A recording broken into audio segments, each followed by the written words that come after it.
Doctor Gerardo Duque, buenas tardes, bienvenido. Gracias, mi estimado doctor Aníbal Navarro, por esta importante invitación.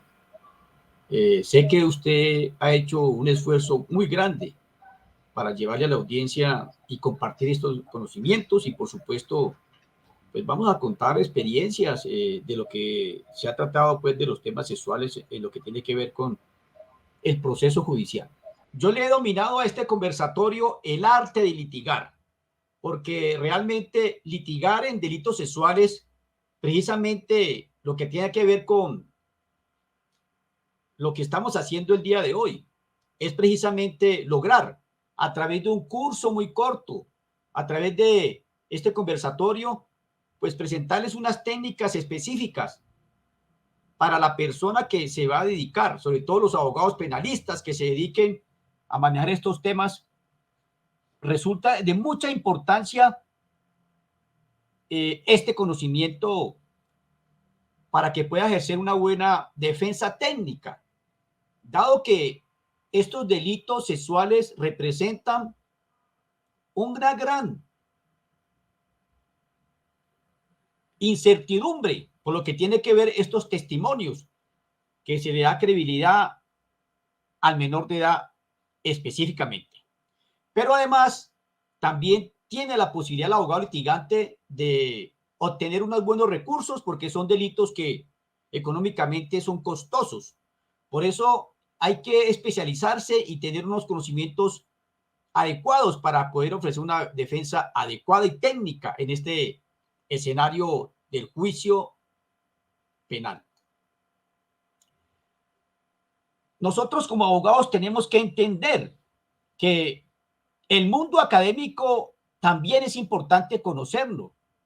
Y cuando me refiero al mundo académico, no solamente lo estamos adecuando a la praxis jurídica, sino que también debemos transformar nuestro concepto de la educación por competencias. Esto quiere decir que nosotros tenemos que estar formados integralmente para poder llevar un potencial a nuestros clientes y sobre todo también entender que la transformación del mundo actual cambió. Hoy en día nosotros, en el tema de competencias, tenemos que tener conocimiento de nuestro rol y en primera instancia se habla del saber, reconocer la necesidad de adoptar y actualizar nuestras normas, no solamente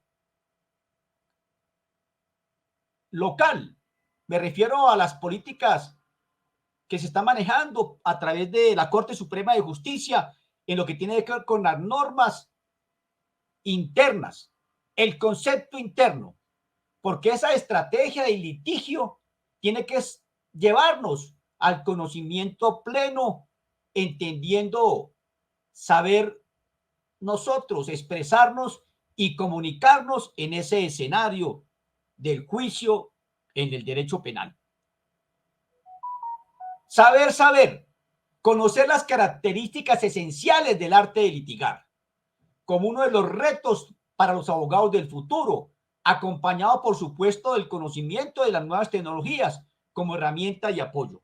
Nosotros sabemos que hoy en día estamos interactuando en medios virtuales, en medios digitales, y por supuesto tenemos que dejar ese miedo para enfrentarnos a las nuevas políticas de la información.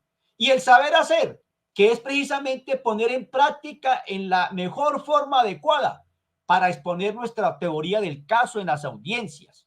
Esto es importante resaltarlo, porque aquí tenemos nosotros que presentar en primera instancia la teoría de los hechos, la teoría jurídica y la base probatoria. Sin estos elementos es difícil tener, por supuesto, un buen final.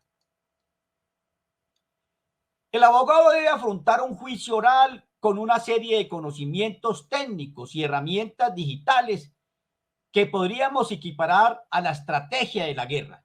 Todos hemos, de una u otra forma, conocido esas estrategias de la guerra cuando el ejército se está preparando y la importancia que asume el soldado para poder enfrentarse a ese momento difícil de su vida.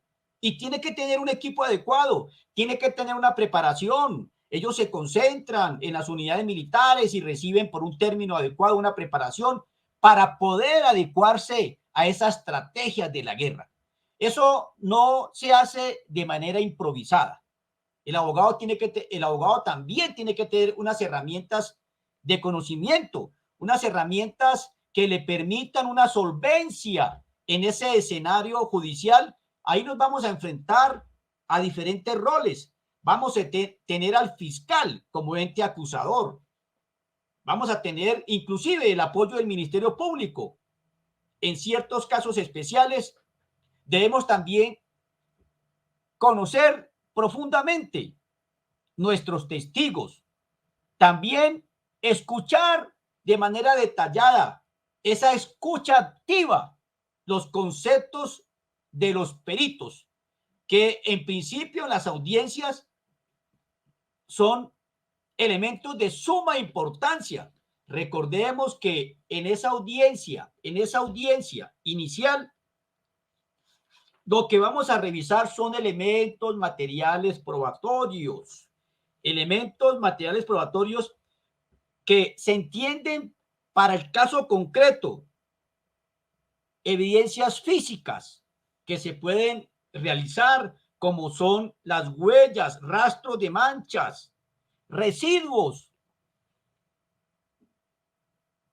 que se dejan en el escenario del hecho delictivo.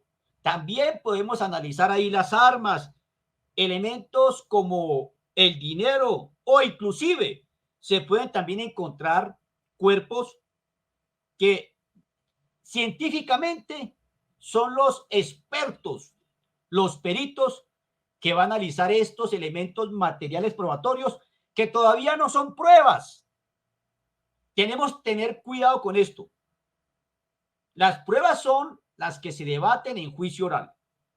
Todos esos elementos materiales probatorios y evidencias físicas son lo que el código ha llamado solamente evidencias.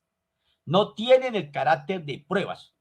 Cuando llegamos a entender los diferentes conceptos, es importante resaltar que ni siquiera el juez tiene las pruebas directas. La mayoría de las pruebas son indirectas. Por eso, de manera personal, a mí me parece que unos alegatos de apertura son muy importantes. Cuando yo tengo el concepto claro, el rol que tengo que desempeñar, así no sea obligatorio, pero de pronto conocer los fundamentos de hechos inicialmente es de suma importancia. Y ese alegato de apertura, que es la promesa al judicial, donde se establece con las pruebas presentadas en esa audiencia preparatoria y posterior en el debate del juicio oral, donde se demostrará la no culpabilidad del procesado en el caso de la defensa. Y, por supuesto, hay un control de legalidad, porque estas pruebas tienen que fundarse en pruebas lícitas que deberán debatirse en el juicio oral, cumpliendo con los principios del sistema acusatorio. Se presentan muchas situaciones en el arte de litigar. Saber litigar no es fácil. Nadie nace con las habilidades necesarias para enfrentar un juicio. Nosotros nos preparamos a través de la experiencia que tenemos en el rol que estamos desempeñando, porque desafortunadamente en las universidades y en las escuelas de derecho no enseñan a litigar. Nosotros adquirimos habilidades en conocimiento dogmático, en una cultura general, conocer la estructura del Estado, cómo funciona el organigrama del Poder Judicial, pero nosotros tenemos que entender que lo que se pretende en estos momentos con este curso especializado es aprender y adquirir habilidades en el litigio oral desde el punto de vista ontológico, porque al juicio no podemos llegar a preguntar, debemos estar preparados y conocer los hechos. Deben llegar a juicio con toda la capacidad argumentativa, tener toda la información para demostrarlo, y en ese juicio oral son tus estrategias. Debes prepararte, por supuesto, muy bien y no improvisar. Y sobre todo, quiero hacer énfasis, en los temas de delitos sexuales no es recomendable que el abogado se presente al juicio oral solo. Es importante aquí ir acompañado de un equipo interdisciplinario, porque recordemos que solamente con el testimonio que ese menor de edad rinde en cámara de GESEL hay una orden de captura. Ahí no hay pruebas científicas, no se ha comprobado el delito, no se han debatido esas evidencias en juicio oral, pero aún así hay una captura generalmente. Por eso, acompañarse de un equipo interdisciplinario de médicos forenses, psicólogos forenses y psiquiatras forenses es una herramienta fundamental para que el abogado pueda tener una teoría del caso con conocimiento científico. Si bien es cierto, no es obligatorio por parte de la defensa presentar la teoría del caso. Ahí lo podemos consultar en el artículo 125, numeral octavo de la ley 906 de 2004. No existe fundamento constitucional que desde el punto de vista del derecho a la defensa y las garantías del debido proceso haga imperativo que la defensa exponga su teoría del caso en la declaración inicial del juicio oral. Más aún, lo que hemos dialogado, aun cuando en ese momento procesal el silencio no necesariamente implica consecuencias adversas al sindicado, sino que, por el contrario, aunque en forma excepcional y dependiendo de las circunstancias del caso, puede reportarle algunos beneficios.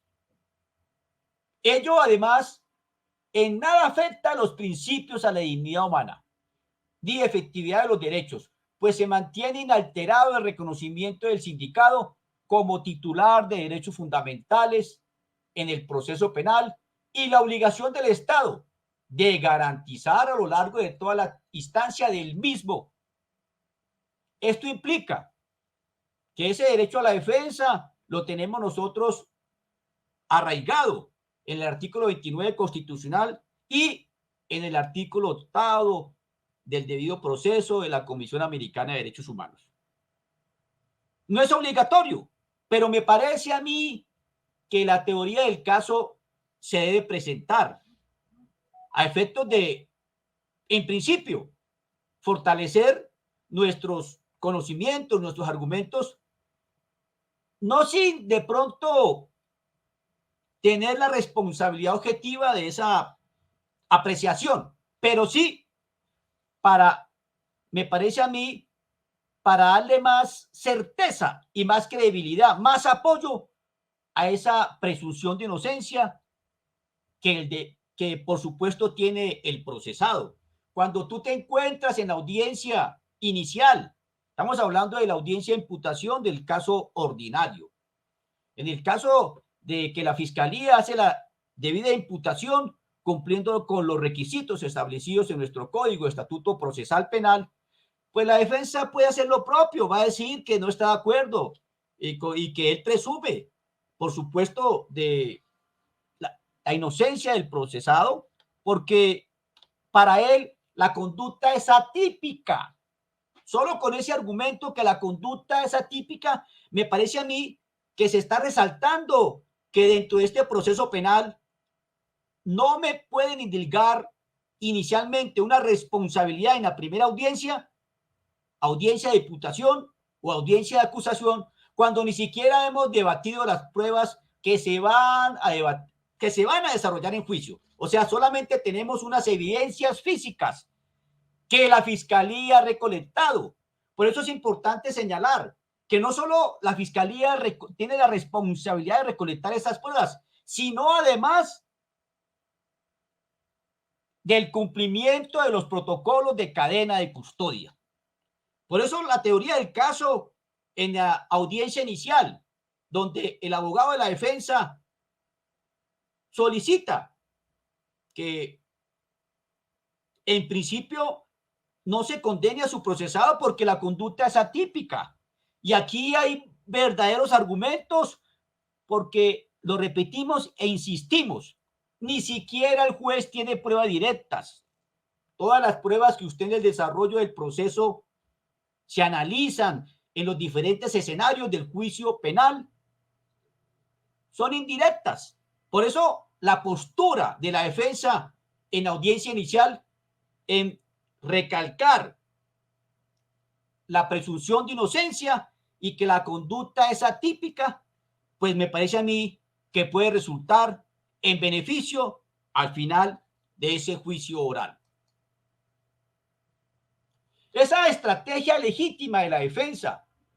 Igualmente, si bien es cierto, la defensa no está obligada a presentar la teoría del caso, pero también lo puede hacer en primera instancia en la defensa directa, donde el abogado plantea una postura con fundamentos en las pruebas que ha recolectado y ha desarrollado la fiscalía, donde también lo puede hacer el abogado de una manera indirecta, donde el abogado cuestiona de igual forma las pruebas que ha presentado el adversario para desestimar su valor, mostrar la falta de solidez de la acusación, aunque sin importar, en ese momento, sin aportar nuevos elementos de juicio. Recordemos que en este momento quien va a presentar en la acusación es la fiscalía que les corresponde de manera establecida en nuestro Estatuto Procesal Penal. No solamente las evidencias, sino es importante también señalar la identificación e individualización del procesado. Hay una figura que en ocasiones se utiliza mucho en el sistema penal a efectos de minimizar o darle agilizar en esta etapa en las estipulaciones probatorias. A mí me parece que a veces los abogados, por el cumplimiento de agilizar el proceso, hacen estipulaciones innecesarias, porque generalmente las estipulaciones que se hacen no se van a debatir en el juicio oral, pero me parece una postura apresurada, precisamente rompiendo el principio de inocencia. Esto tiene que ver con un concepto general de individualizar e identificar al procesado, porque en ocasiones no es tan cierto que sea bien identificado e individualizado cuando ni siquiera fue capturado en flagrancia. Diferente fuera que se capturara en flagrancia, pero generalmente lo que llega a la fiscalía son las denuncias posteriores, inclusive de muchos años, de el caso en concreto de la afectación a la libertad de este menor de edad. Por eso me parece a mí inoportuno que se hagan entre la fiscalía y la defensa esas estipulaciones probatorias que en el caso personal irían en contravía de la presunción de inocencia que cobija en ese momento al procesado. Igualmente se pueden hacer la defensa por excepciones, donde el reproche está centrado en las deficiencias de orden procesal relacionadas con la acción, los actos o las personas que intervienen en el proceso. Porque, repito, el silencio también puede ser una estrategia legítima de la defensa en procura de los intereses del sindicado, cuando responde a una táctica previamente ponderada y cuidadosamente examinada por el defensor, máximo si tiene en cuenta que en virtud del principio de presunción de inocencia es el Estado quien debe probar, tiene la carga probatoria, no solo de la ocurrencia de los hechos punibles, sino de la responsabilidad del acusado. Esto lo está reafirmando. O sea, la defensa no puede permitir que por no presentar su teoría del caso, esto se le vaya en contra, porque inicialmente, y insisto en esto, lo que tiene la fiscalía solamente son evidencias, son indicios, pero no hay una investigación profunda, porque hasta ahora esa etapa de investigación va a empezar. Hasta ahora la fiscalía debe acuñar su teoría de acusación basados en las pruebas realmente recolectadas, en los procedimientos investigativos, la responsabilidad del grupo de investigación que puede ser de la SIJIN o puede ser de el CTI. Hasta ahora van a iniciar con ese protocolo. Y recordemos, en la recolección de evidencias también hay unos protocolos que se deben cumplir. Por lo tanto, la defensa debe desestimar en esa instancia esos elementos presentados en las audiencias iniciales. Igualmente, sabemos que el artículo 33 constitucional establece el derecho a guardar silencio. Es un principio de presunción de inocencia que le permite al sindicado y a su defensa guardar silencio y no exponer su teoría del caso, al menos en ese momento procesal.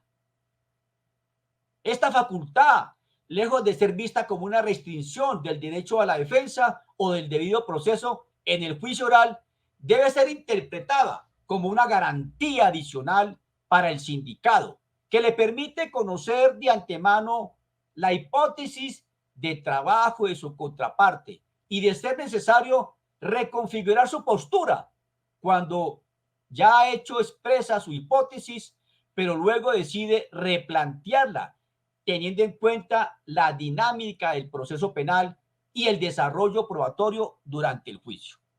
Lo estamos nuevamente manifestando. Son etapas iniciales, por lo tanto, no tiene las evidencias necesarias, los elementos materiales probatorios la defensa para contradecir la postura de la fiscalía, porque recordemos que en principio quien conoce inicialmente la denuncia y quien tiene acceso al escenario delictual es la fiscalía. Posteriormente, más adelante, depende los tiempos, los modos con que se vaya dinamizando el proceso penal, la defensa tiene conocimiento porque inclusive el cliente le informa posteriormente. Tengo una citación a una audiencia de imputación sobre un caso de delito sexual. O sea, la defensa no ha tenido la oportunidad de estudiar detalladamente, evaluar cuál es el camino a seguir, porque en principio lo tiene la fiscalía. Es más adelante, cuando la defensa tiene la posibilidad de al menos iniciar una investigación que, por supuesto, no es muy oportuna debido al antecedente que generalmente la fiscalía tiene en ventaja, que es el conocimiento de los hechos delictivos, y posterior la defensa se va a enterar de la situación. Por lo tanto, el silencio es una estrategia. Mientras ustedes van acompañándose del equipo interdisciplinario y puedan plantear una real teoría del caso. Insistimos en las tres fases de la defensa, que es la defensa directa, la defensa indirecta y la defensa por excepción, que es también un recurso que podemos nosotros analizar.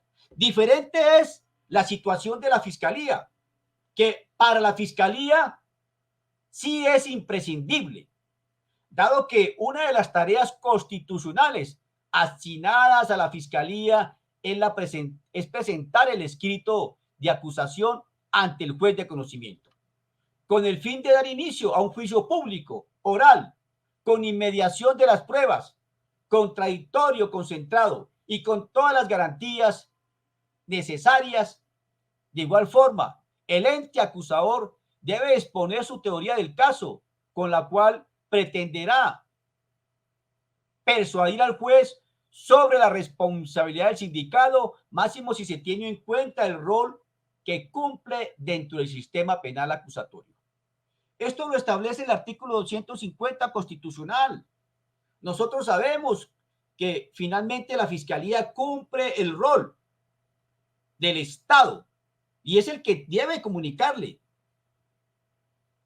a través de la audiencia de acusación sobre esa investigación penal, porque a través de las evidencias probatorias y elementos que ha recaudado en el transcurso de la investigación, establecido en el artículo 275 de nuestro Código Procesal, que son los medios cognitivos de la indagación y la investigación, es donde se inicia precisamente por parte de la Fiscalía General de la Nación esa formulación de imputación, luego la acusación, para finalmente la defensa enterarse del procedimiento que se va a llevar a cabo en contra de su cliente, en contra del procesado. Por lo tanto, es imprescindible que la Fiscalía, por supuesto, lo presente. Es el deber ser de la Fiscalía. Ahora nos vamos a centrar en lo que tiene que ver con los interrogatorios y contrainterrogatorios en niños y niñas testigas y víctimas de delitos sexuales. Nosotros debemos enfatizar que desafortunadamente por años en la Corte Suprema de Justicia, inclusive la Corte Europea, antecedentes de derecho comparado, le dan plena credibilidad al testimonio infantil en delitos sexuales. Por eso, en este pequeño curso de delitos sexuales, esta investigación tiene como objetivo analizar las preguntas del interrogatorio y contrainterrogatorio realizadas a los niños cuando rinden un testimonio. Por supuesto, se presumen víctimas de delitos sexuales. Especialmente vamos a analizar los criterios para establecer cuándo una declaración anterior al juicio oral constituye una prueba de referencia. Código de Procedimiento Penal, en el artículo 381, inciso segundo, estipula lo siguiente: las sentencias condenatorias no podrán fundarse exclusivamente en las pruebas de referencia.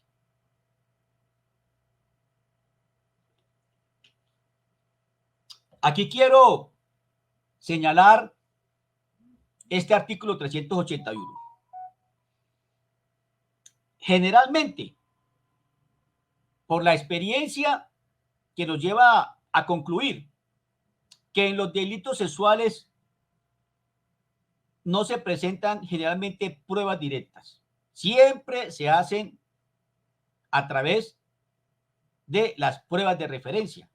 Por eso, cuando el abogado se enfrenta a un proceso judicial en lo que tiene que ver con los delitos sexuales, es importante tener conocimiento de la defensa frente a la presunción constitucional y convencional que tiene el procesado, el principio de inocencia. Esos dos argumentos, principio de inocencia, constitucional y convencional, y este artículo que es bueno resaltar y reseñar, porque posteriormente, si en primera y segunda instancia lo desconocen, abre la posibilidad de la casación. ¿Qué quiere decir esto? Que nunca nosotros debemos olvidarnos de estos dos presupuestos procesales: presunción de inocencia y lo que establece el artículo 381. Las sentencias condenatorias no podrán fundamentarse exclusivamente en las pruebas de referencia, que en la mayoría de los casos en delitos sexuales es lo que se aborda. Por eso, cuando la estrategia de defensa frente a los delitos sexuales establece estas dos condiciones, nos abre la puerta a un final feliz, pero por supuesto, esto hasta ahora empieza y vamos a adquirir conocimiento más adelante en los métodos y procedimientos, protocolos, en lo que tiene que ver con la recepción de los testimonios. Aquí habla muy claro que en audiencia de juicio oral para la toma de los testimonios en el artículo 391 se indica que los testigos serán interrogados por la parte que ofrece su testimonio como prueba directa. Y luego la contraparte genera la controversia en el redirecto, bajo los hechos contestados previamente por las partes. Y hay que tener en cuenta que estas reglas para la realización del interrogatorio y del contrainterrogatorio son determinados en los artículos 392 y 393. La posibilidad de interrogar o hacer interrogatorios a los testigos de cargo a que aluden los tratados internacionales suscritos por Colombia y las normas rectoras atrás relacionadas es uno de los elementos estructurales del denominado derecho a la confrontación. Del mismo también hacen parte la posibilidad de lograr la comparencia de testigos, la oportunidad de controlar el interrogatorio y la posibilidad del acusado de tener frente a frente los testigos de cargo. Conocer los protocolos, conocer la normatividad frente a los procedimientos del interrogatorio, el contrainterrogatorio, son de suma importancia, porque le permite a las partes controlar precisamente cuando una de las partes está violando la forma adecuada de realizar el interrogatorio o el contrainterrogatorio. Recordemos que hay protocolos nacionales e internacionales que deben seguir, en este caso, los psiquiatras forenses y los médicos forenses o los psicólogos forenses. Para esto hay unos procedimientos que ellos deben cumplir, que a veces en las audiencias de juicio oral muchos abogados no las conocen, no las practican, no hacen el control adecuado para precisamente establecer las reglas con que se van a ceñir estos sistemas de interrogatorios y contrainterrogatorios en el sistema penal acusatorio. En el caso de los delitos sexuales, es muy importante identificar el reconocimiento claro de las evidencias que van dirigidas, esas preguntas de identificación, que van dirigidas precisamente a que el testigo identifique y reconozca una evidencia que pretende introducir con su testimonio. Generalmente, en la audiencia preparatoria, hay un factor que desconocen en ocasiones los abogados. Casos específicos, la introducción de una prueba en esta audiencia preparatoria. Si la defensa desconoce todo lo que tiene que ver con la forma adecuada de introducirla, pues va a facilitar el trabajo de la fiscalía. Pero si la defensa tiene claro que para poder introducir una prueba en audiencia preparatoria debe cumplirse con unos protocolos que en principio consultan lo que tiene que ver con tres elementos fundamentales: la pertinencia, la conducencia y la utilidad de la prueba. No se trata simplemente de una lectura sin argumentos. Fiscal hace la lectura de los elementos o materiales probatorios que va a debatir en juicio oral, pero debe argumentarlo en estos tres aspectos. La pertinencia, que tiene que ver que ese hecho o elemento material probatorio, esa evidencia física, consulte los hechos materia de la investigación. Si el hecho es del año 2023, no me puede traer elementos de otro año anterior, porque se está apartando del concepto de pertinencia.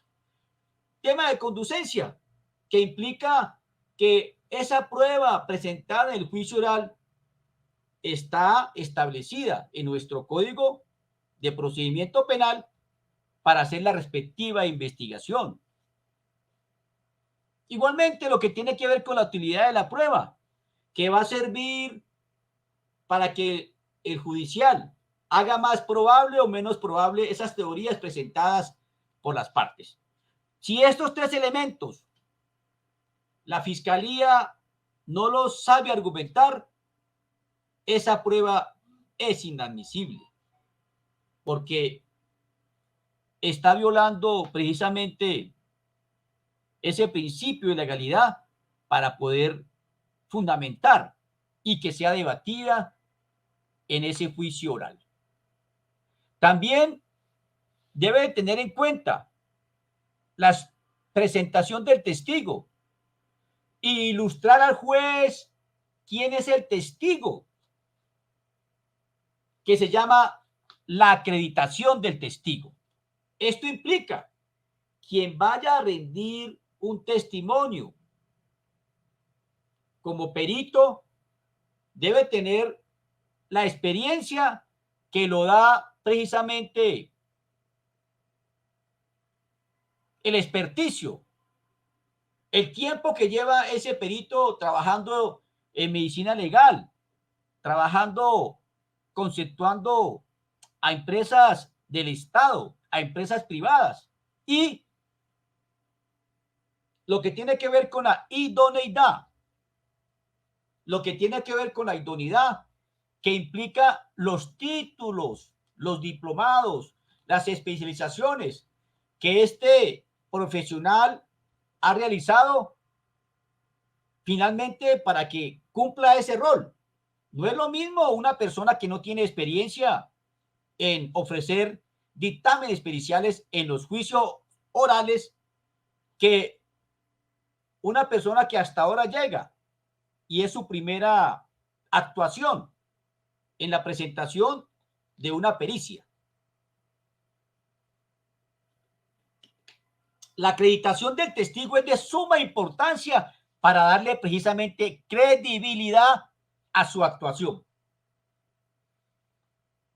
De igual forma, debe saber presentar los hechos específicos. En este sentido, el modo, tiempo, lugar, que implica la hora exacta, en qué momento sucedió, en dónde sucedió, en el cuarto, en el baño, en el colegio, en el parque, en un motel, en fin. Esto consulta precisamente unos elementos fundamentales para que se especifique en qué momento sucedieron los hechos. No puede darse por satisfecho solamente con mencionar que sucedió el año tal, a tales horas, en un sitio X, sin especificar el día concreto. O sea, una acusación abstracta no se puede permitir en los casos que se abordan delitos sexuales. Hay un concepto que me parece muy importante resaltarlo, que es la pregunta sobre la corroboración periférica.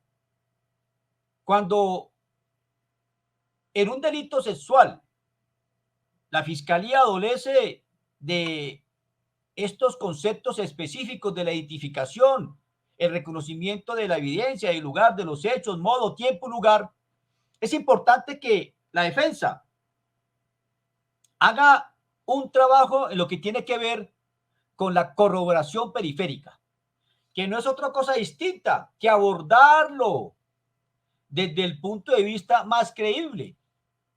En el caso de la versión de la víctima, busquemos antecedentes de fenómenos que se pueden presentar, como es la alienación parental, que finalmente no es una teoría que ha sido avalada por los colegios de psicólogos, sí es una situación que puede servir de una u otra forma para restarle credibilidad a esa denuncia. Un ejemplo de una alienación parental, cuando una pareja se separa y se consigue una nueva compañera, una nueva mujer, se casa de nuevo, pues por supuesto que la anterior pareja no va a estar contenta y busca una u otra forma para alinearse con el hijo o el hija que dejó en el matrimonio anterior y inducirlo para que este niño o niña haga manifestaciones ficticias, falsas. Por ejemplo, una denuncia que el papá la tocaba cuando la llevaba al baño. Es muy conocido en nuestra costumbre que a falta de la madre, pues el padre haga el cambio de pañal o en ocasiones inclusive bañe el niño.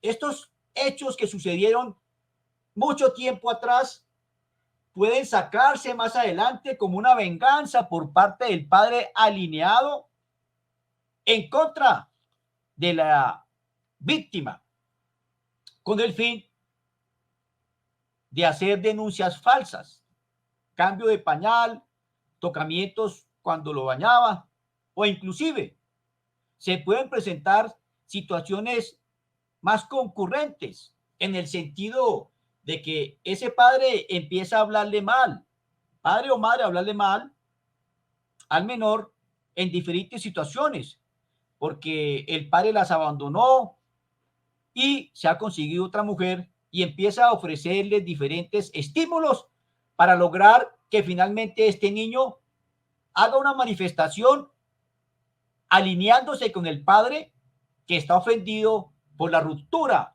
de esa familia. Entonces aquí esa corroboración periférica frente a esa víctima menor de edad es importante analizarla no solamente en el seno del hogar, qué antecedentes ha tenido ese menor cuando vivía con su familia, no solamente en la familia, sino también investigar en el colegio cuál ha sido la actitud del menor en el colegio, porque también pueden presentarse situaciones de abuso sexual en las aulas de clase. También en donde vive, en el conjunto residencial, en el barrio, con quién vive el niño. O sea, lo que quiero yo enfatizar es que se debe hacer una investigación holística y corroborar en qué periferias ese menor ha interactuado a efectos de lograr desvirtuar o quitarle credibilidad a esa denuncia que se ha hecho en la fiscalía.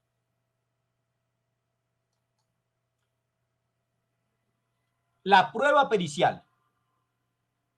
Recordemos que en el juicio oral, precisamente el perito debe convocarse para que comparezca a rendir ese interrogatorio, durante el cual se establecerá su condición de experto, la responsabilidad en la materia, el conocimiento teórico y práctico que se debe en la credibilidad de ese perito. En principio, debemos tener en cuenta principios científicos. Cuando hablamos de principios científicos, es que las técnicas utilizadas en el juicio oral, ¿cuál es el antecedente científico? ¿Qué colegio lo avaló? Colegio de médicos, psicólogos, psiquiatras, forenses. ¿Cuál es la fuente de ese peritaje científicamente? Debe probarse que ha sido aceptado por la comunidad científica. Y esto no es un capricho.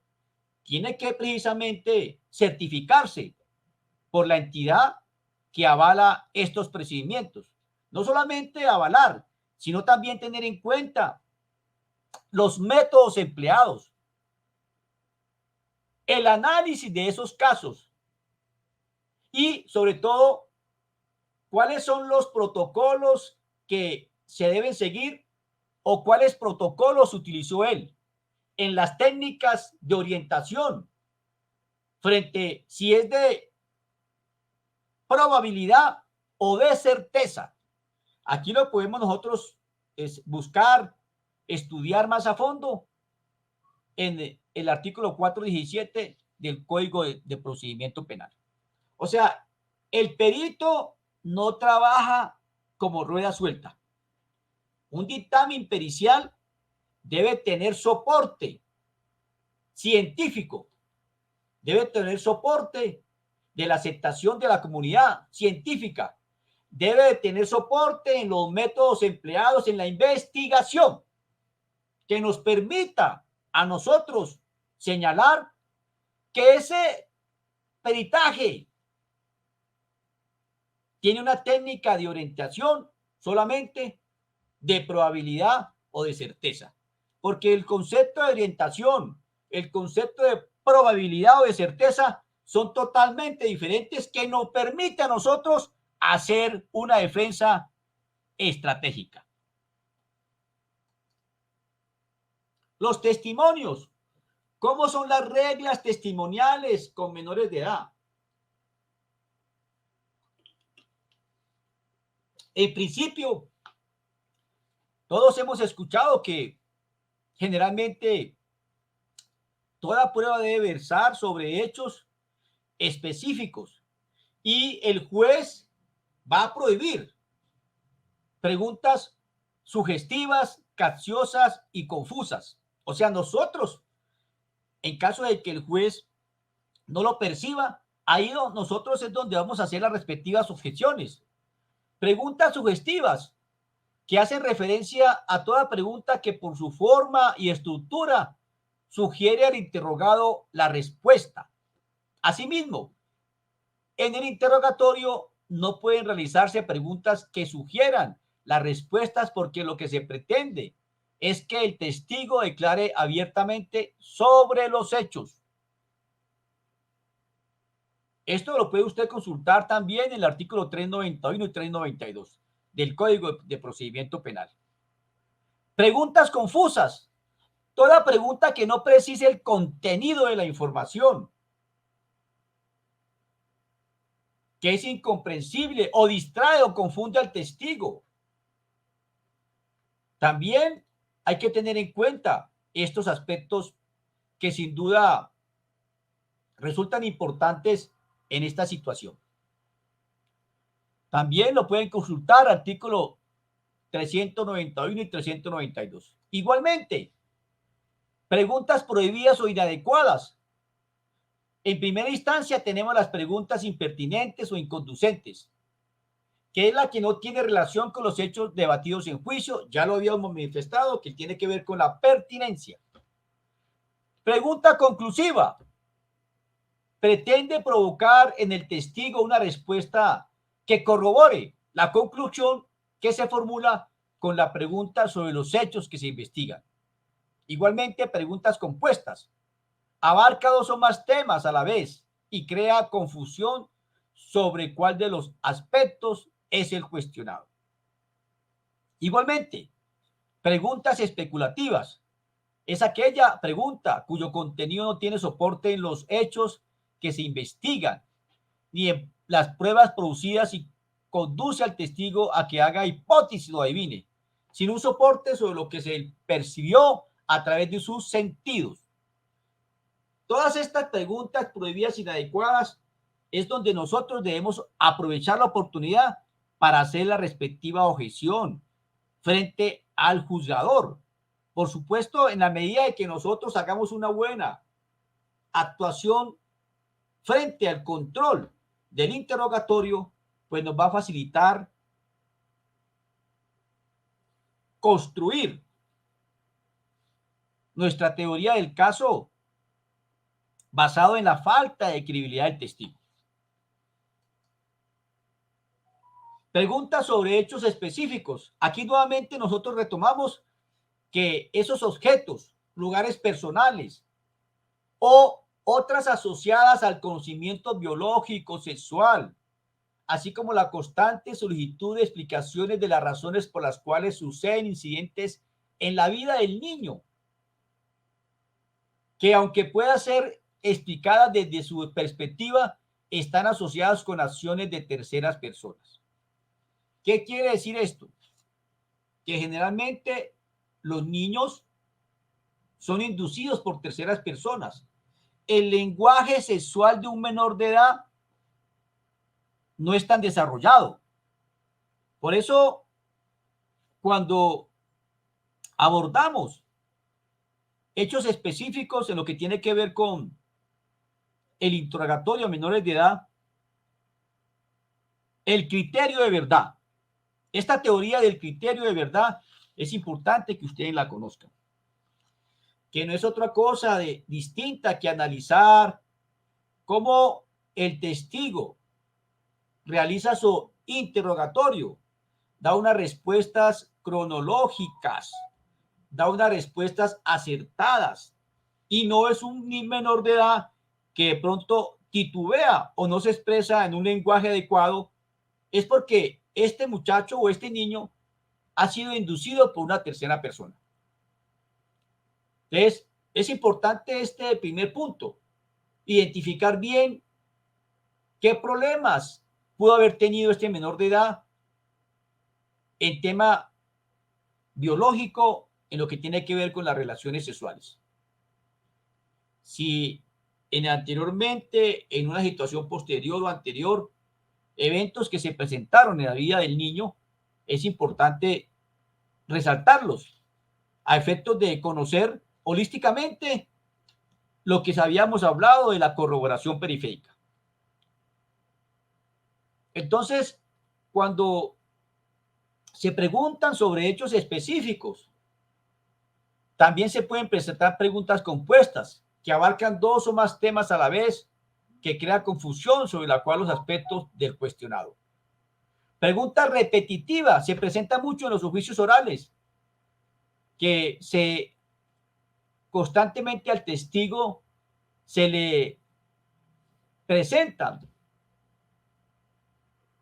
en momentos dentro del juicio oral las mismas preguntas, que esto hace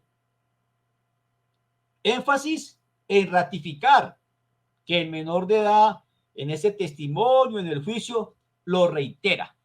Nosotros no podemos permitir eso, porque esas preguntas repetitivas, por supuesto, lesionan en ocasiones, y es lo que estamos aquí nosotros protegiendo, esa estabilidad reforzada que tiene el menor de edad. No se pueden aceptar esas preguntas repetitivas. Inclusive, preguntas especulativas. Es aquella que se pregunta cuyo contenido no tiene soporte en los hechos que se investigan, que no hay pruebas producidas y conduce al testigo a que haga hipótesis o adivine, sin un soporte que permita establecer a través de los sentidos o otras percepciones que realmente este hecho delictivo ocurrió.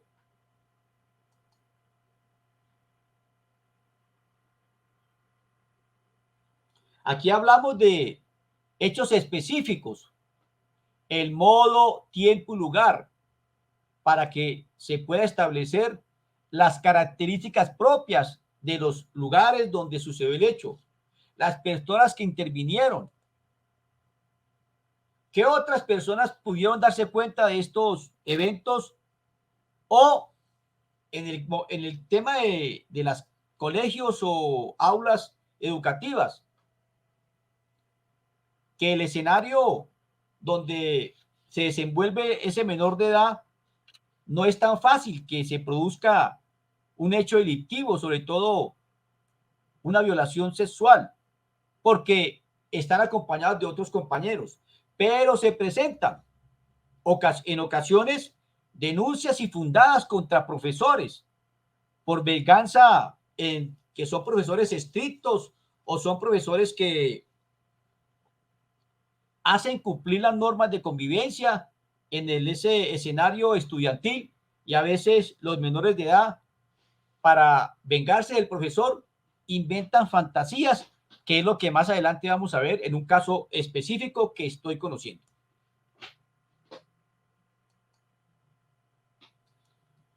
Preguntas sobre hechos que son de suma importancia. Conocer los hechos nos dan fundamentos para poder nosotros establecer los siguientes pasos, que tiene que ver con elementos y evidencias físicas dentro del proceso, tener claro si se han cumplido con los protocolos en la recolección de estas pruebas y evidencias físicas, y finalmente nos van a servir como soporte argumentativo en unos alegatos conclusivos que sin duda resultan de suma importancia para acuñar nuestra teoría del caso.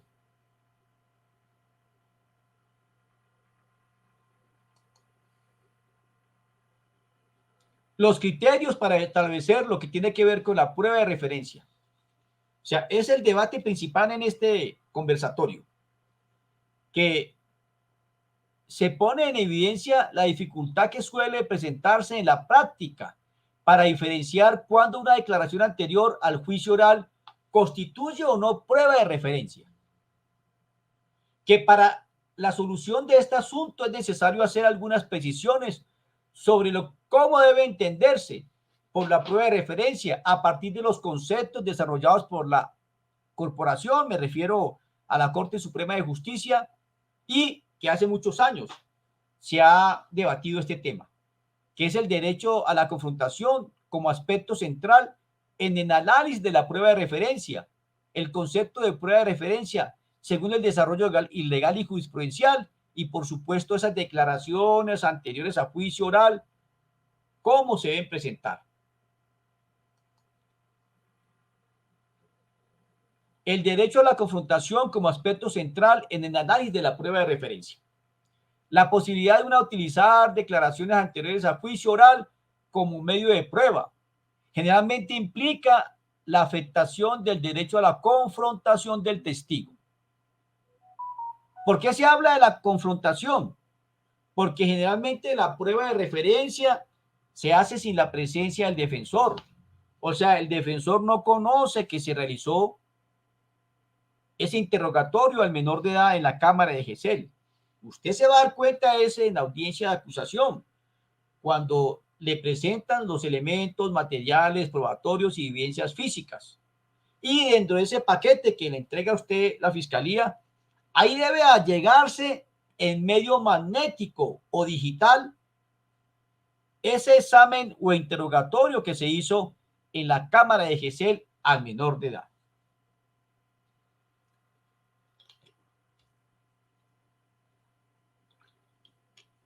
Básicamente porque no podía formularse ninguna pregunta orientada a la impugnación o credibilidad.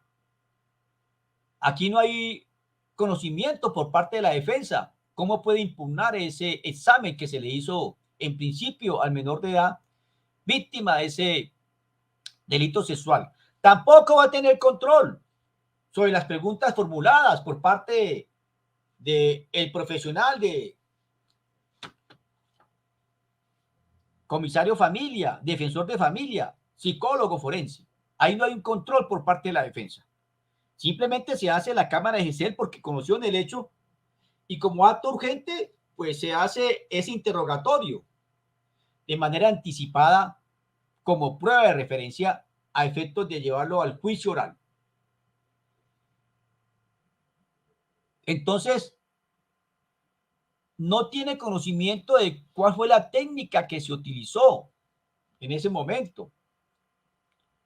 Entonces, a partir de lo expuesto, es que surge un enfrentamiento entre dos principios fundamentales, que es la presunción de inocencia que cobija el procesado versus la protección que gozan los niños menores de edad víctimas de violencia sexual. Estos dos presupuestos o principios fundamentales es importante tenerlos en cuenta. En primera instancia, pues claro que se va a romper el principio de inocencia que cobija al procesado, porque al darle credibilidad al testigo del menor, insisto, solamente con la denuncia, la mayoría de los casos hay orden de captura. O sea, se rompe el principio de inocencia sin haber debatido esas pruebas y el control que debe hacer el defensor, el control de legalidad, el control de constitucionalidad por si se han violado derechos fundamentales. No lo ha hecho el defensor. El defensor es sorprendido con la cámara de Gesell, porque es, insisto, él se da cuenta posterior a cuando lo contratan. No tenía conocimiento que ya se habían adelantado estas etapas iniciales con la recolección, la puesta en práctica de la prueba testimonial de menor de edad en cámara de Gesell. Y, por supuesto, esos dos principios fundamentales, el principio de inocencia y la protección especial que cobija al menor de edad, se van a enfrentar. Pero, nuevamente, desde mi punto de vista, se le está dando más prevalencia al testimonio del menor de edad actualmente por la Corte Suprema de Justicia, que poco a poco los jueces que van analizando lo que tiene que ver con la jurisprudencia, tenemos que ir poco a poco cambiando de postura, en el sentido de que se haga efectivo los preceptos legales y constitucionales que permitan al procesado defenderse fuera de ese escenario a veces violatorio de derechos humanos, como es la privación de la libertad, que se pueda defender en libertad. Ese sería el cumplimiento que se manifiesta en nuestro estatuto procesal, que sea la última ratio, la privación de libertad, a efectos de que no se pongan en juego precisamente estos dos principios y que prevalezca el derecho a la igualdad en el sistema penal acusatorio. Entonces, ¿dónde vamos a encontrar nosotros el concepto de prueba de referencia? De acuerdo al desarrollo legal y jurisprudencial, la redacción del artículo 437 de la Ley 906 de 2004 se colige que son elementos estructurales de la prueba de referencia. En primera instancia, debe tratarse de una declaración. En segunda instancia, debe ser realizada fuera del juicio oral. En tercera instancia, que es utilizada para probar o excluir uno o varios elementos del delito u otros aspectos referidos en el artículo 375. De donde se sigue sin duda que solo puede hablarse de prueba de referencia cuando la declaración es utilizada como medio de prueba. Cuarto, cuando no sea posible la práctica en juicio, porque de ser ello puede afectar las reglas generales sobre el testimonio. ¿Qué es lo que quiere decir este artículo 437 del Estatuto Procesal? En principio, esa declaración del niño que se utiliza fuera del juicio oral, porque estamos nosotros manifestando que cuando se presenta la denuncia, la fiscalía con el menor de edad, con los padres que autorizan ese examen, lo llevan a la Cámara de Gesell acompañado de profesionales idóneos, comisarios de familia, psicólogos forenses, médicos forenses, psiquiatras forenses, y hacen ese examen antes del juicio. ¿Para qué? Para asegurar, porque acuérdense que el niño no puede ser revictimizado y presentado en el juicio oral porque puede afectar derechos fundamentales.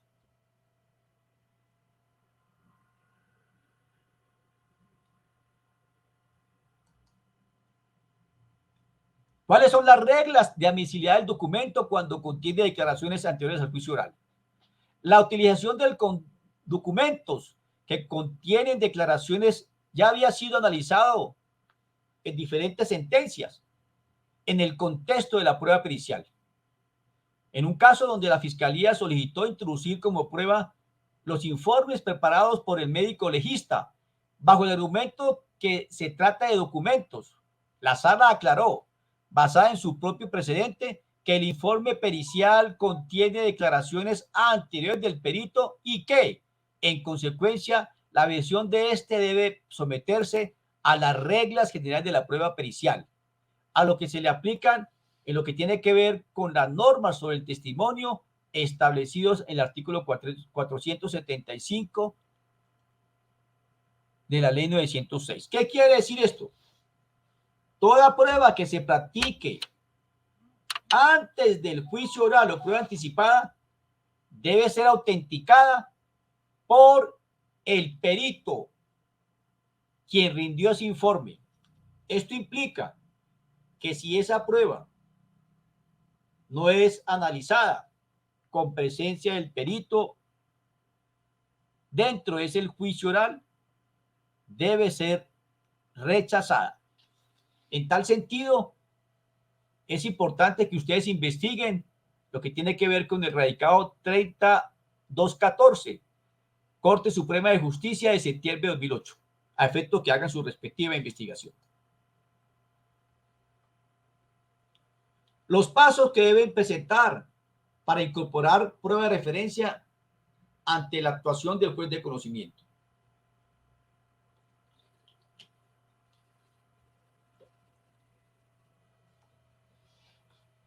Primero, debe realizar el descubrimiento probatorio en términos previstos por el legislador. O sea, esto implica que la Fiscalía debe,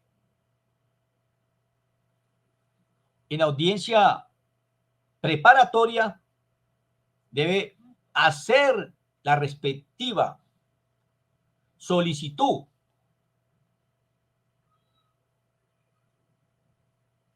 acompañada, por supuesto, como les dije, de lo que tiene que ver con la pertinencia, conducencia y la utilidad de la prueba. Demostrar la causal excepcional de la admisibilidad de esta prueba de referencia. Explicar cuáles medios de prueba utilizaría para probar la existencia y el contenido de la declaración anterior al juicio oral. Y, por último, incorporarla, la declaración, durante el debate probatorio.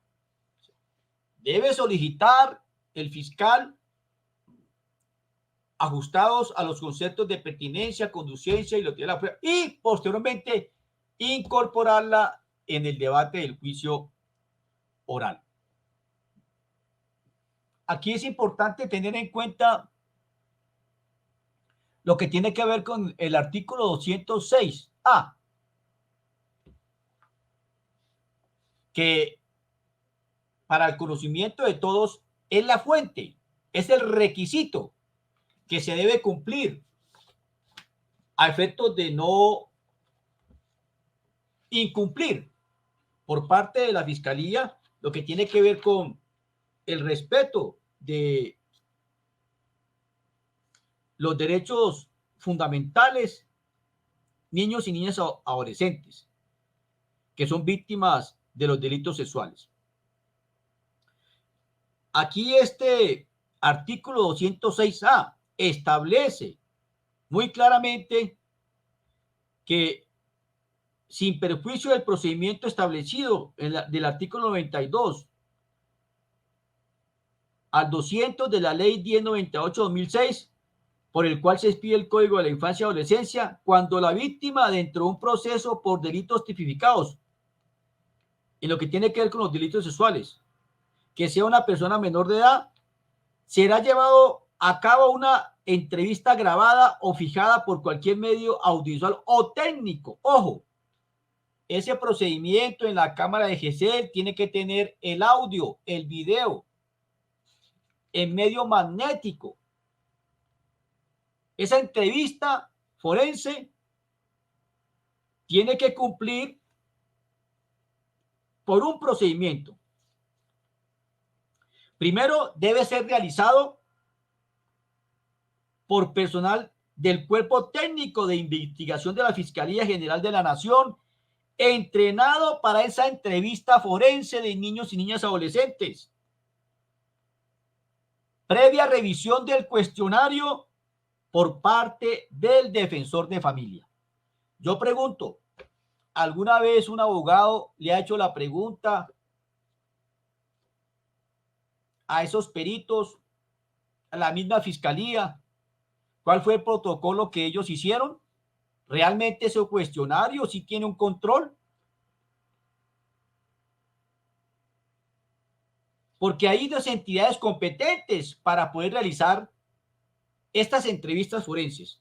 Esto no puede hacerse rompiendo, en principio, con los derechos que tiene este menor de edad en no afectar profundamente su estabilidad emocional.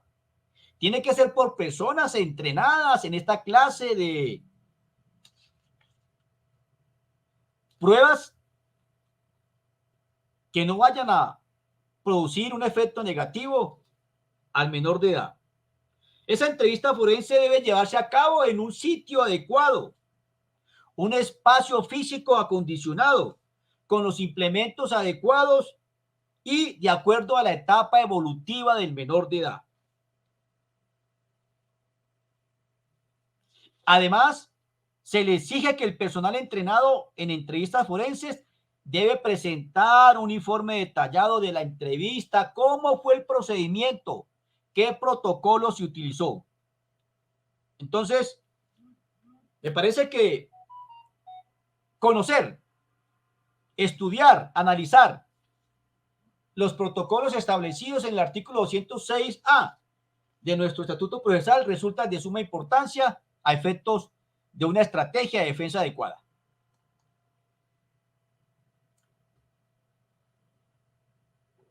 Aquí nuevamente resaltamos que ese descubrimiento debe hacerse en audiencia preparatoria.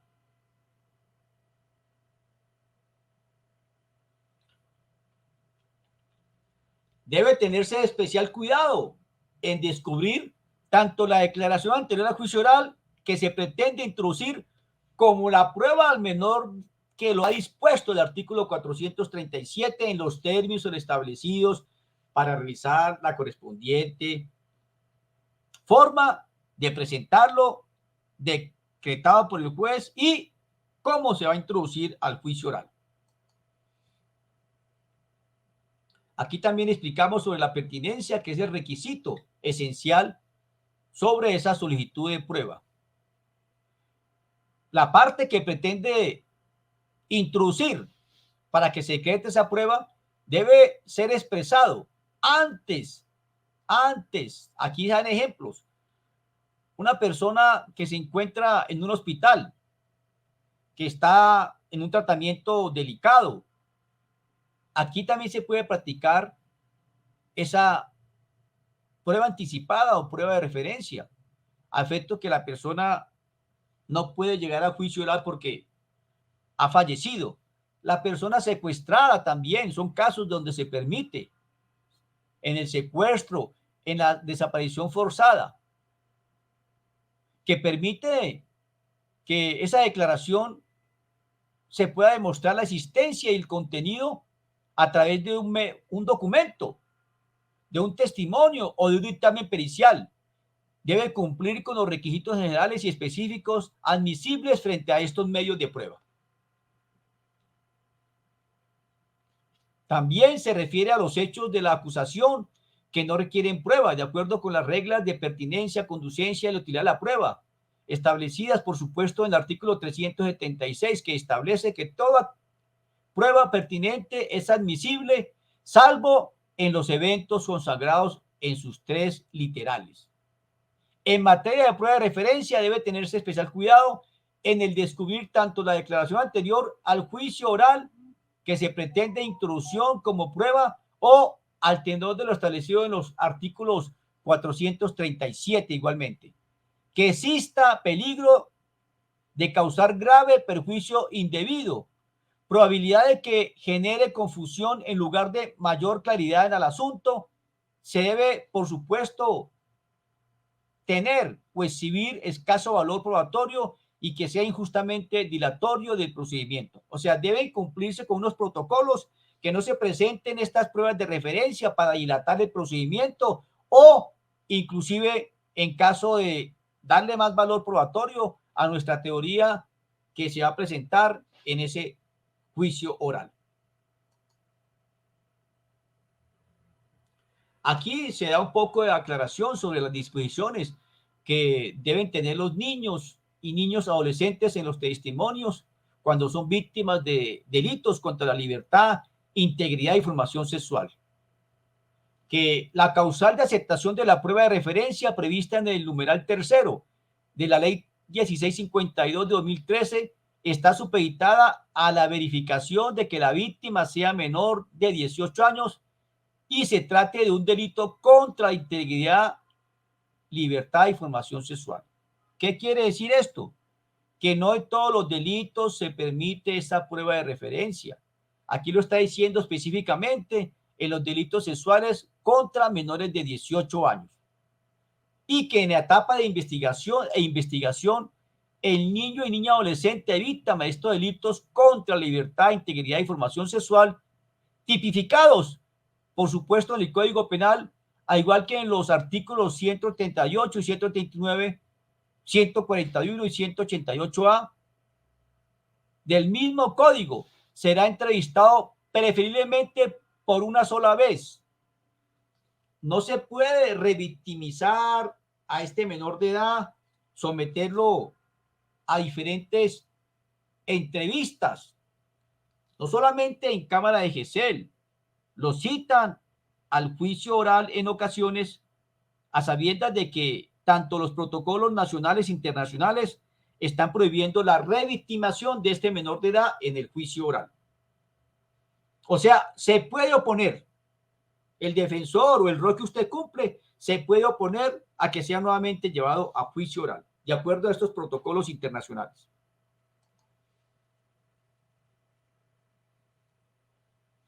Aquí nos está hablando de la aducción como prueba, declaraciones anteriores a juicio oral, cuando el testigo comparece este escenario para ser sometido a interrogatorios cruzados, interrogatorios, por supuesto, que se permiten de una manera adecuada. En la ley 906, la regla general es que los testigos deben comparecer al juicio oral para ser sometidos a interrogatorios cruzados, artículo 391 y siguientes. De esta manera se garantiza los derechos de contradicción y confrontación, así como los principios de concentración e inmediación de la prueba. Para facilitar el desarrollo del interrogatorio, este ordenamiento permite utilizar las declaraciones anteriores para refrescar memoria del testigo. Pueden consultar artículo 392, 399, 417, en pro de dotar a las partes de herramientas efectivas para ejercer la confrontación, facultad, uso, para impugnar la actividad de los declarantes, artículo 347, 393 y 403. ¿Qué quiere decir esto? Que esa aducción de la prueba de referencia precisamente se practica a menor de edad para no someterlo posteriormente a un contrainterrogatorio en el juicio oral. Precisamente esta técnica de prueba de referencia va a garantizar para el menor de edad que lo dicho en ese escenario, cumpliendo con los protocolos que manifestamos que deben cumplir de acuerdo al artículo 206A de nuestro estatuto procesal, tiene plena validez, tiene plena credibilidad. Lo que yo quiero aquí es acentuar para la defensa que el cumplimiento del mandato legal y constitucional a efectos de realizar esta prueba no debe afectar el derecho a confrontación en el juicio oral. Esto implica que cuando la fiscalía le entrega, hace el traslado de estos elementos, materiales probatorios y evidencias físicas, tienen que tener el contenido en un CD o en un medio magnético de esa entrevista que se hizo en la prueba de la Cámara de GESEL. Si la fiscalía no le entrega al defensor el CD o el elemento probatorio, esta prueba allá en el juicio oral, la defensa debe pedir su rechazo porque va a violar derechos fundamentales como el derecho a la defensa. Es importante que este elemento sea incluido en el traslado que hace la fiscalía. ¿Es posible interrogar a un menor de edad? Claro que sí. La madurez psicológica de un niño se analiza desde la perspectiva biológica, la experiencia, el rol que el niño hace en la sociedad. Un niño de 4, 5, 6 años puede hacer sus manifestaciones de manera clara, concisa y concreta sin que se presente lo que hayamos dicho, fenómenos de la alienación parental o que uno de los cónyuges lo induzca, que sea inducido por un tercero a mentir. Pero la práctica de los testimonios, los interrogatorios, los contrainterrogatorios a un menor de edad, por supuesto que se permiten cumpliendo, como les he dicho, con un protocolo adecuado que sea realizado por personas expertas o acompañamiento del comisario familia o de bienestar familiar o en su defecto con técnicos del CTI. Pero sí se permite tanto en la jurisprudencia local como internacional que los niños y niñas sean entrevistados en estos juicios penales. Conclusiones. La elaboración del caso tiene un propósito. Esto es lograr el convencimiento al tribunal al momento de adoptar su decisión del caso. Por tanto, la identificación de los hechos relevantes y su connotación jurídica. Lo que busca al final es concluir que la teoría del caso presentada al inicio del juicio en la presentación inicial se ha probado mediante los medios probatorios conducentes, pertinentes, adecuados en el juicio oral. Caso personal, me parece que la teoría del caso que presente la defensa es de suma importancia. Esto permite organizar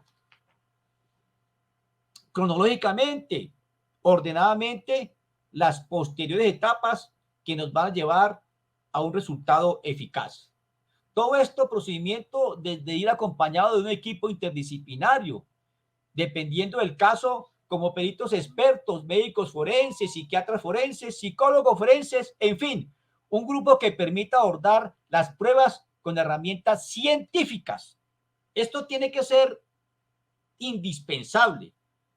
Proceso penal hoy en día tiene que acompañarse de personal idóneo, personal preparado para examinar estos temas tan delicados como son los delitos sexuales. Tener en cuenta la entrevista de cámara de Gesell y que se realice bajo una técnica adecuada, tal como lo estamos nosotros reseñando, teniendo en cuenta el artículo 206A del Código de Procedimiento Penal. El testimonio de la víctima como único medio de prueba del cargo es suficiente para condenar. Se ha constituido como doctrina probable la consideración de la Sala Penal de la Corte Suprema de Justicia sobre la suficiencia del testimonio de la víctima para dictámenes en sentencias condenatorias. Por eso es importante analizar estas sentencias que les dejo ahí. Y por último, decirles que tengo un caso que está activo, que a un profesor de un colegio, diferentes niñas se pusieron de acuerdo y manifestaron a sus padres, a sus abuelos, abuelas, que el profesor las tocaba en los senos, en la vulva, en la cola. Fueron diferentes testimonios, pero el profesor, cuando se enteró del primer comentario, también hizo lo propio, empezó a buscar testigos que hablaran a favor de él, antecedentes de él, habló con la coordinadora del colegio, habló con los directivos, le dijo que estaban realizando entre los alumnas del colegio unas falsas acusaciones, pero él se confesó antes de que eso llegara a la fiscalía y se adelantó para buscar testimonios que lo favorecieran. Fue condenado en primera instancia y finalmente el tribunal revocó la sentencia. También en su desarrollo del caso se presentaron diferentes contradicciones en los testimonios de las menores, lo que favoreció al profesor, porque una de ellas, en la entrevista, en el interrogatorio, confesó que se habían puesto de acuerdo ellas para hacerle ese daño al profesor. Por eso, miren cómo sí se presentan casos reales en donde las menores de edad, con historias fantásticas, con historias falsas, pueden comprometer la integridad de un ser humano. Esperemos que con este pequeño conversatorio podamos haber aclarado temas que son de suma importancia en la vida real. Doctor Gerardo Duque, buenas tardes, bienvenido. Gracias, mi estimado doctor Aníbal Navarro, por esta importante invitación. Sé que usted ha hecho un esfuerzo muy grande para llevarle a la audiencia y compartir estos conocimientos, y por supuesto, pues vamos a contar experiencias de lo que se ha tratado, pues, de los temas sexuales en lo que tiene que ver con el proceso judicial. La autora Lida Patricia nos dice lo siguiente: ¿es viable pedir al ente fiscal que entreviste nuevamente al menor cuando éste manifiesta posteriormente que los hechos no sucedieron y se retracta? A ver, generalmente no es viable someter al menor de edad a otra cámara de GESEL, pero la jurisprudencia ha manifestado lo siguiente: cuando encontramos una versión inicial del menor de edad y luego hay una retractación, como estrategia de defensa, solicite que el niño sea presentado en juicio. Es excepcional, o sea, vuelvo y le explico, es excepcional, pero es posible que el niño, con la anuencia de los padres, ¿sí?, es un menor de edad, con el apoyo de un equipo interdisciplinario, sea sometido al debate en juicio oral. Lo que pasa es que el debate en el juicio oral con un menor de edad debe cumplir con unos protocolos. Generalmente son conducidos por un profesional del CTI experto en la materia. ¿Por qué? Porque las preguntas que se le hacen a ellos son de una manera adecuada.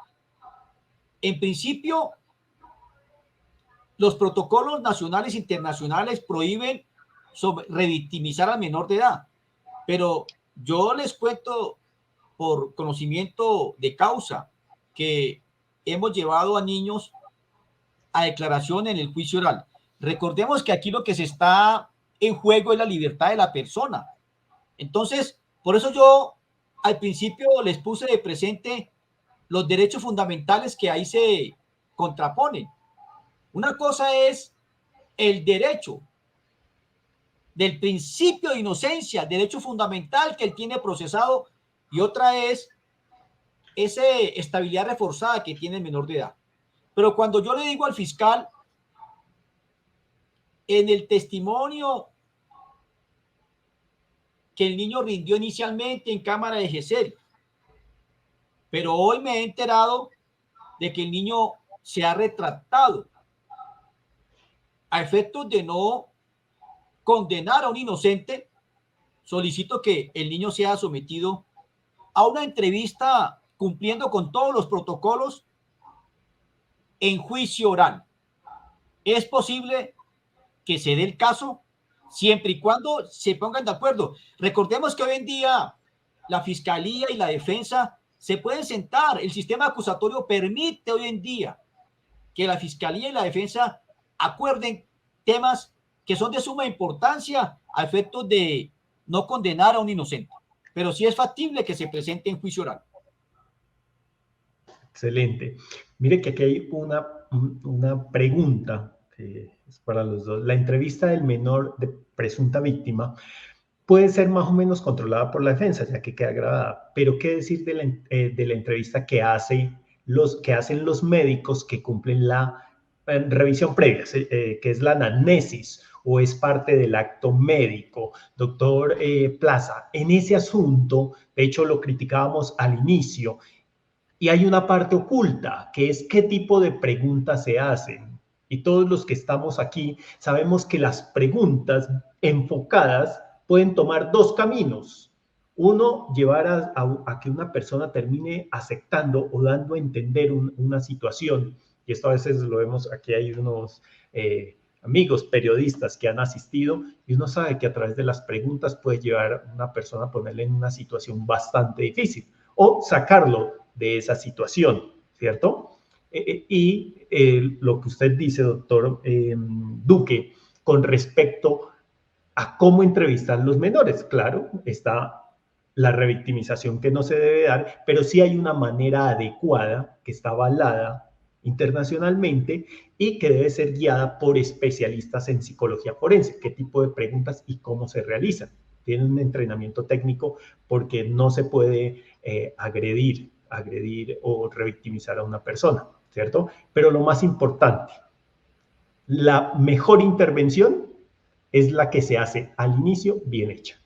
De ahí en adelante ya se puede presentar para cualquier cosa, para cualquier cosa, perdón. Algo que nos enseñan a los médicos forenses, nos dicen, la mejor necropsia es la que se hace la primera vez y queda bien hecha y una sola vez. La segunda, alguien va a perder. La tercera, ya pueden haber uno o más perdedores y así sucesivamente.